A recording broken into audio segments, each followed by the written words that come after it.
น่วยพักกลุ่มจัดตั้งพนักงานศาลประชาชนสูงสุดจัดกล่องประชุมใหญ่ครั้งที่ 6 เพื่อสรุปการเคลื่อนไหวเวียกงานในระยะ5 ปีผ่านมา 2021 หา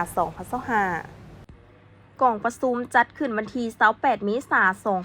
2025 เป็นเกียรติเข้าร่วมโดยศาสตราจารย์ปริญญาเอกนางเวียงทองศรีพันดรเลขาคณะบริหารงานพรรคประธานศาลประชาชนสูงสุดมีสหายขุนสุวรรณสุธรรมวงศ์เลขาหน่วยพรรคหัวหน้ากลุ่มจัดตั้งพนักงานศาลประชาชนสูงสุดมีรองเลขาหน่วยพรรค3 องค์การจัดตั้งมหาชนสมาชิกพรรคสมบูรณ์สำฮ้องเข้าร่วมสหายขุนสุวรรณสุธรรมวงศ์ได้ผ่านห่างบทรายงานการเมืองการเคลื่อนไหวเวียกงานในระยะ5 ปีผ่านมา 2021 หา 2025 ได้เอาใจใส่ศึกษาอบรมด้านการเมืองต่อสมาชิกพรรคพนักงานรัฐกรที่อยู่ในความรับผิดชอบของตนด้วยหลายรูปหลายวิธีและต่อเนื่องได้เอาใจใส่เวียกงานนำพาแนวคิดให้แก่สมาชิกพรรคพนักงานรัฐกรโดยการเข้าร่วมชีวิตพรรคประจำเดือนถือเอาการร่วมชีวิตพรรคเป็นการศึกษาอบรมตำนิติสมก่อสร้างซึ่งกันและกันเป็นปัญหาสำคัญบนพื้นฐานหลักการของพรรคผ่านขบวนการดังกล่าวเฮ็ดให้สมาชิกพรรคพนักงานแต่ละสหายมีแนวคิดอุ่นเอียนทุนเทียงต่อหน้าที่การเมืองนำพาก่อสร้างหน่วยพรรคปลอดภัยเข้มแข็งหนักแน่นได้เอาใจใส่ติดตั้งปฏิบัติคำสั่งฉบับเลขที่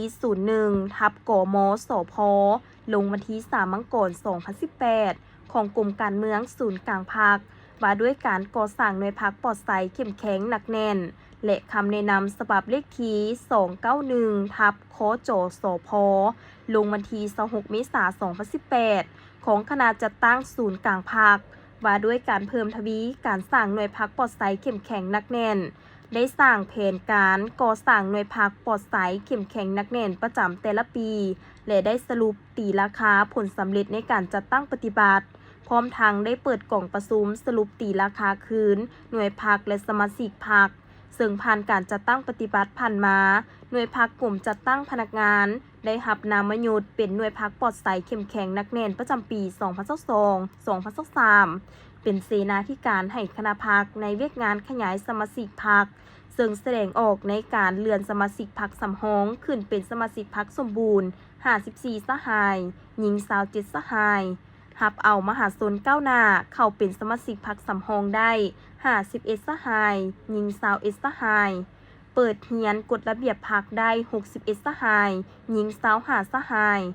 เปิดเรียนสนับสนุนให้มหาชนได้ 66 สหายหญิง33 สหายและคุณควรนำเสนอคณะพรรคขันเทิงออกบัตรสมาชิกพรรคสมบูรณ์ให้บรรดาสมาชิกพรรคสมบูรณ์ 75 สหายหญิง35 สหาย